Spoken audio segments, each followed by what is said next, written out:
Baik, salam anak-anak kelas 6 yang luar biasa. Selamat berjumpa lagi. Kita akan belajar IPA hari ini. Tapi sebelumnya Mister ajak kita untuk berdoa dan kita akan awali pelajaran kita dengan doa. Mari kita berdoa. Terima kasih Tuhan Yesus untuk hari ini yang Kau berikan bagi kami, dan kami bersyukur atas karya-Mu sehingga kami boleh menikmati hari ini dengan baik. Terima kasih Tuhan Yesus, saat ini kami akan belajar IPA. Kiranya Allah memberkati kami. Biarlah apa yang kami bahas hari ini, tolong anak-anak-Mu biar mereka boleh mengerti dan mereka akan mengerjakan tugas Tuhan. Kiranya Tuhan menolong mereka. Dalam nama Yesus kami menyerahkan jam pelajaran kami hari ini ke dalam tangan kasih-Mu. Kiranya Tuhan memberkati kami. Haleluya. Amin. Baik anak-anak, kita akan belajar IPA. Anak-anak buka di halaman 99 buku 6A, halaman 99 buku 6A, pembelajaran 1. Jadi anak-anak kita lihat pembelajaran 1 di situ. Kita lihat dulu penjelasan di atas bahwa tahukah kamu berapa jenis tumbuhan dan hewan di Indonesia seperti harimau Sumatera, badak jula 1, pohon damar, anggrek, dan kantong semar telah mengalami kelangkaan. Jadi beberapa pohon yang Mister sebutkan di atas dan hewan bahwa mereka mengalami kelangkaan, sehingga peristiwa tersebut terjadi karena habitat dan tumbuhan tersebut telah berkurang, rusak, dan bahkan hilang. Jadi anak-anak kita akan mengamati sebagian besar hewan dan tumbuhan di hutan. Nah, hutan adalah habitat asli mereka. Nah, mengapa habitat hewan dan tumbuhan menjadi berkurang dan hilang? Ya, kita cari penyebabnya seperti apa. Kenapa ada hewan dan tumbuhan yang sekarang sudah punah dan mereka bahkan tidak ada lagi di bumi. Kenapa? Ya, kita akan mencari tahu apa penyebabnya. Penyebabnya seperti apa? Kita akan mencari tahu. Baik anak-anak, kita lihat dulu gambar yang di halaman 99. Dari gambar 1, gambar 2, gambar 3, dan gambar yang terakhir. Jadi di sini adalah gambar hutan yang masih belum ditebang pohonnya, masih rimbun dan masih istilahnya pohon tersebut dan hutan tersebut masih rindang dan sangat sejuk. Nah, setelah itu sudah ditebang pohonnya. Gambar kedua, ditebang pohonnya untuk dijadikan lahan pertanian. Nah, seperti itu. Setelah ditebang, mereka buat seperti sawah. Coba Anda lihat di situ, lihat mereka buat pemukiman untuk persawahan. Nah, setelah itu di gambar yang terakhir itu dibuatlah pemukiman sawah dan rumah penduduk. Nah, anak-anak kita akan lihat dulu pertanyaan yang ada di halaman 100. Anak-anak buka di halaman 100. Berdasarkan rangkaian gambar yang kita sudah lihat tadi, yang Mister sudah tunjukkan tadi, coba anak-anak itu diskusikan pertanyaan, tapi ya menurut saya Mister ambil kesimpulan anak-anak kerjakan sendiri. Dan coba kita lihat pertanyaan 1. Menurutmu apa yang terjadi dengan hutan pada gambar di atas? Jadi menurut anak-anak apa yang terjadi dengan hutan yang gambar yang di sini? Gambar yang sini 1, 2, 3. Nah, awalnya hutan yang tidak pernah ditebang pohonnya. Jadi apa yang terjadi? Anak-anak bisa cari tahu, jelaskan di situ sendiri. Itulah merupakan tugas. Jadi anak tolong nanti jawab. Menurut anak-anak apa yang terjadi dengan hutan pada gambar di atas yang tadi Mister sudah tunjukkan. Terus yang kedua, apa akibatnya jika hutan berubah fungsi menjadi lahan perkebunan dan perumahan penduduk? Nah, akibatnya apa jika hutan berubah menjadi fungsi lahan atau perkebunan dan perumahan penduduk? Akibatnya akan terjadi apa?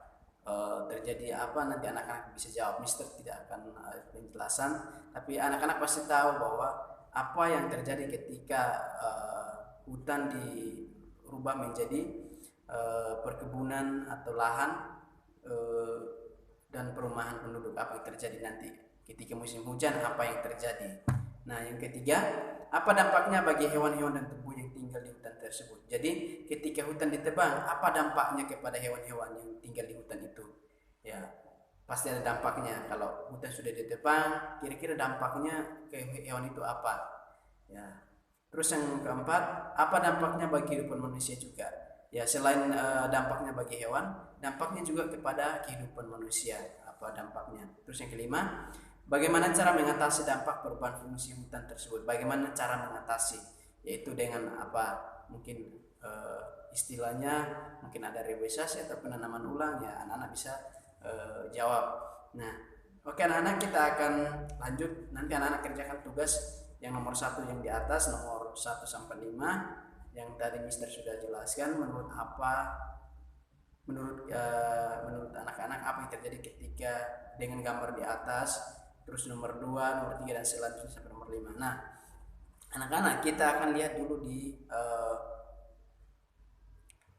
halaman 100. Kita akan masuk ke ayo membaca. Nah, anak-anak, di situ ada pelestarian hewan dan tumbuhan, ya. Pelestarian hewan dan tumbuhan. Anak-anak, kita lihat di situ, pelestarian hewan dan tumbuhan merupakan usaha untuk melindungi hewan atau tumbuhan yang sudah langka. Jadi pelestarian itu merupakan suatu usaha untuk melindungi hewan atau tumbuhan yang sudah langka atau sudah punah, bahkan tidak ada lagi melindungi. Jadi kita akan melihat anak-anak beberapa pelestarian hewan dan tumbuhan. Yang pertama kita di situ lihat dulu yang nomor 1, di situ melakukan penangkaran hewan langka dan penanaman bibit tumbuhan yang sudah langka. Jadi penangkaran hewan langka dan penanaman bibit tumbuhan yang sudah langka. Jadi hewan yang sudah langka akan dikumpulkan di suatu tempat untuk dipelihara supaya tidak punah. Jadi karena hewan yang sudah punah itu akan dibawa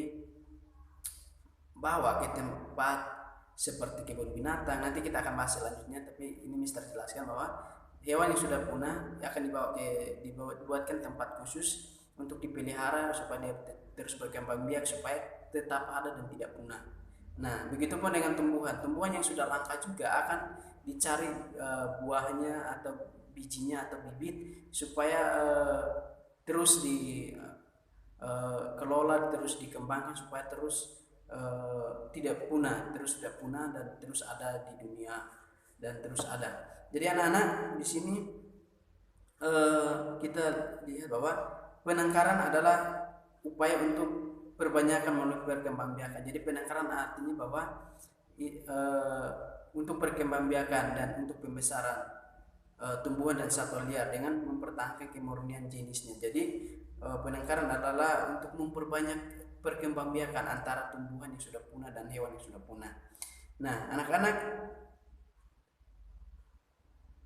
untuk hewan itu dikumpul dan untuk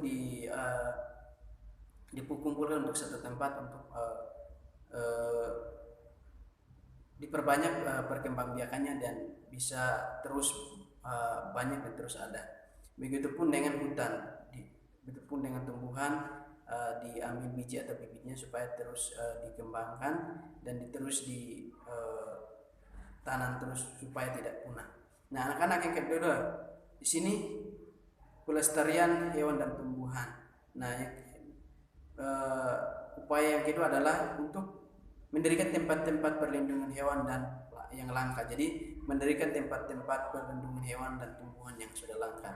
Jadi untuk melestarikan hewan yang sudah punah dan tumbuhan yang sudah langka, itu akan dibuatkan tempat perlindungan.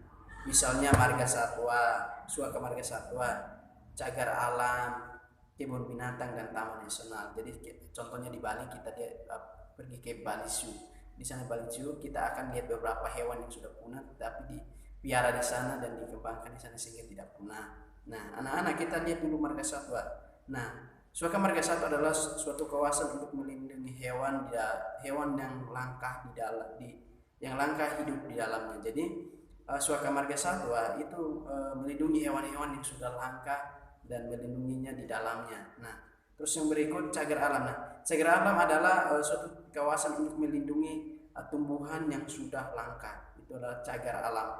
Cagar alam adalah melindungi jenis tumbuhan yang sudah langka. Terus yang berikut adalah kebun binatang. Nah, kebun binatang adalah suatu kawasan untuk melestarikan satwa-satwa yang sudah langka di berbagai daerah. Jadi kebun binatang adalah merupakan suatu langkah untuk melestarikan dan melindungi hewan-hewan yang sudah hampir langka di setiap daerah di Indonesia. Ya.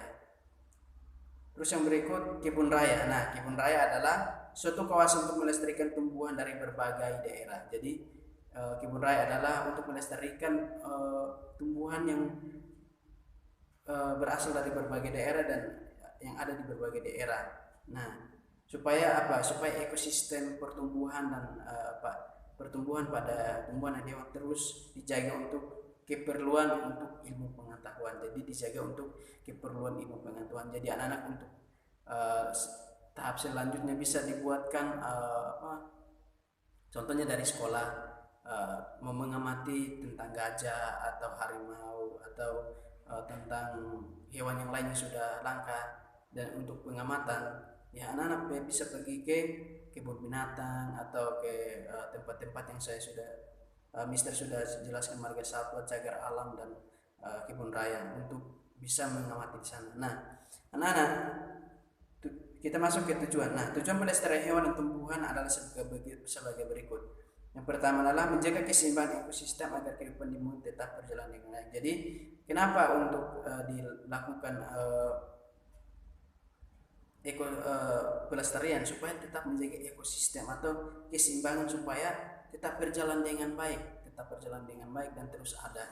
Terus yang berikut yang B, melestarikan keanekaragaman hayati yang bermanfaat bagi ilmu pengetahuan dan masyarakat. Jadi melestarikan keanekaragaman hayati yang bermanfaat bagi ilmu pengetahuan dan masyarakat artinya hewan yang sudah langka dan tumbuhan sudah langka dilestarikan supaya bermanfaat bagi ilmu pengetahuan dan bagi kehidupan masyarakat. Itu seperti contoh pergi mengamati dan untuk bisa bermanfaat untuk ilmu pengetahuan. Jadi itu. Terus yang berikut anak-anak memenuhi kebutuhan masyarakat misalnya bahan bangunan, makanan dan obat-obatan. Jadi itu mungkin ya tumbuhan dan hewan yang sudah langka juga kenapa dilestarikan supaya menjadi bahan bangunan. Contohnya tumbuhan sudah langka bisa menjadi bahan bangunan, makanan dan obat-obatan. Nah, kemudian D, menciptakan lingkungan yang nyaman dan mengurangi pencemaran udara dengan adanya berbagai jenis pohon. Jadi kenapa pohon-pohon yang sudah langka ditanam kembali atau disebut dengan sistem reboisasi supaya tetap alam itu mengurangi pencemaran udara, terus bisa menjadi menciptakan lingkungan yang nyaman dan mengurangi pencemaran udara supaya tetap udara itu tetap segar dan bermanfaat bagi manusia. Terus yang bagian E, dapat dimanfaatkan sebagai tempat hiburan yang membuat taman rekreasi atau kebun binatang. Jadi kenapa tumbuhan yang sudah langka ditanami supaya itu menjadi tempat rekreasi atau kebun binatang. Jadi tumbuhan dan hewan yang sudah langka kenapa dipelihara terus supaya menjadi tempat rekreasi. Contohnya kalau hutan atau kebun raya kita lihat kalau anak-anak yang ada di Bali sini ya kita lihat di Bedugul. Ya, terus berikut kebun binatang ya kita ke Bali Zoo. Nah, itulah penjelasan tentang pelestarian hewan dan tumbuhan. Jadi anak-anak nanti tolong jawab pertanyaan yang ada di sini nomor 1 sampai nomor 5 awal dulu kerjakan itu. Kemudian anak-anak kerjakan lagi di ayo berlatih, kerjakan nomor 1 dan 2. Kerjakan nomor 1 dan 2. Di sini anak-anak kerjakan nomor 1 dan 2. Jadi anak-anak jawab dulu berdasarkan rangkaian gambar di atas disusun pertanyaan berikut. Jadi anak-anak kerjakan dulu di sini halaman 100 bagian atas. Terus anak-anak kerjakan di sini ayo berlatih di halaman 101 ayo berlatih dan di halaman 101 dan di halaman ayo berlatih itu. Jadi ayo berlatih. Terus kemudian ayo lakukan. Jadi anak kerjakan nomor 1 sampai 5 di halaman 100 di bagian atas. Terus dilanjutkan dengan halaman 101 ayo berlatih nomor 1 dan 2. Terus ayo lakukan nomor 1 sampai nomor 5. Jadi tugasnya ada 2 di halaman 100 bagian atas dan halaman 101, ayo berlatih dan ayo lakukan. Jadi anak-anak, demikian pelajaran kita hari ini. Kita akan akhiri dan anak-anak kerjakan tugas yang Mister sudah berikan. Tapi sebelumnya kita akhiri pelajaran kita pada siang hari ini atau hari ini, kita akan akhiri dengan doa. Mari kita berdoa. Terima kasih Tuhan Yesus. Kami akan akhiri pelajaran kami hari ini.